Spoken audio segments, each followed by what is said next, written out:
Хар тамхин живсэн өсвөр нас минь.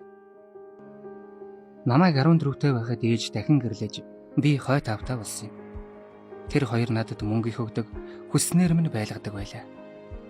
Хэдэн цагт ч ирсэн загандгүй байсанд найзууд маань атаархдагч ягаад ч би гэр бүлдээ хэрэггүй хүн шиг санагддаг байлаа. Би сагсан дуртай болохоор өдөр хоногийг байрны урд талын шийдэн дээр эсвэл биси тоглоомын газар өнгөрөөнө. Нэг өдөр байрны ах би чамайг сайн дүгэ гэж боддог болохоор нэг юм өгье гээд нэг тамхи шиг зүйл надад өгсөн юм. Анх татхад хоолой хорсож дотор муухай өргөн баахан ханиалгасан. Юу өгчихвөө гэд уралдал бүр бөөлжс хөрөн нулимс гарч нилээ юм боллоо. Тэр нь өвс гих зэрлэг олсны ургамал байсан юм байна лээ. Өвс татдаг болсноор би сайн муу мэдэгдэхгүй олон ах нартай болсон. Тэд надад өөр төрлийн бодис хэрэглэхийг санал болгож би юу хэрэглэж байгаагаа ч мэдэхгүй явсаар мансууралд чимээгүй живж байлаа.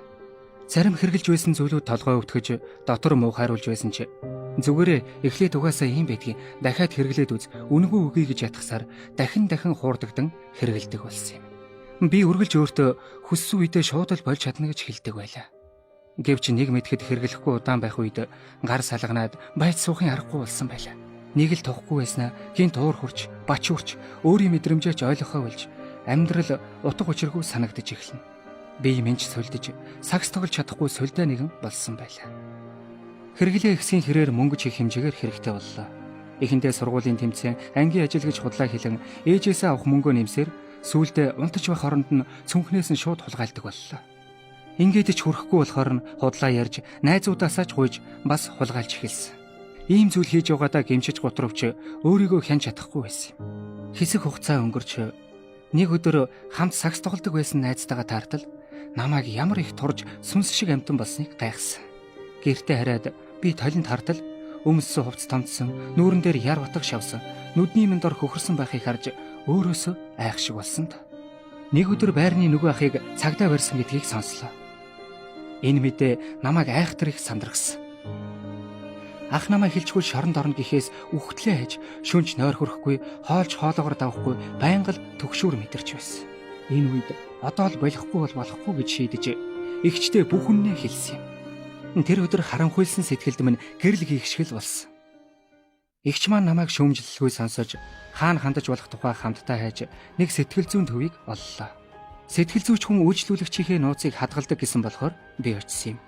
Энэ шийдвэрч зөвдөж хар тамхи хэрэглэхэ болсон та. Тиймээс магадгүй чамд эсвэл ойр дотны чи хэн нэгэнд ийм байдал учирсан бол би чамд зөвлөе. Эхлээд чамааг маш сайн ойлгох дотны нэгэндээ хэлээрэй.